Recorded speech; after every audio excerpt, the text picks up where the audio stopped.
Тәкъдим ишек ясады. Вообще кызык әйбер инде ул. Бер журналистка, кстати, сораган Иван турында. Молодец, молодец, прям в точку попала. Ничек булды? Ришат Фузайахметовна чакырдылар, тәмле көрәш программасы тем-тем үткәрәбез. Это Булат Бәйрәмов апара. Тәмле көрәштә анда бит ашарга пешерәләр алар. И Ришат Булат Бәйрәмов әйтте, Ришатка, может, пора уже тәкъдим ясарга, син бит уже бер ел почти йөрисез сатишка белән.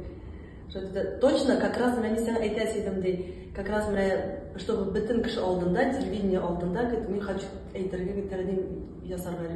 И тәкъдим ясады, матурым, татишка, мин сине бик каты яратам, все, безгә пора жениться, я хочу, чтобы ты моей женой стала дип инде сөйли. Самое главное, нәрсә, ул бит аны төшергәннәр бит инде заранее, телевидениегә, да? Аны бит әйттеләр, качан күрсәтәләр. Ул миңа әйтергә тиеш иде бит инде. Качан күрсәтәчәген. А мин бит аны белмим.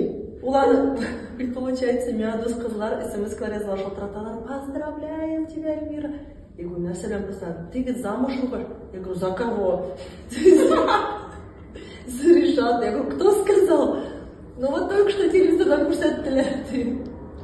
Демәк, сез карамагансыз инде. Я карамадым. Я говорю, Ришат, так не пойдет. Яңадан тәкъдим ясады. Анысында инде чәчәкләр белән. Әйе, чәчәкләр белән уже идея матур итеп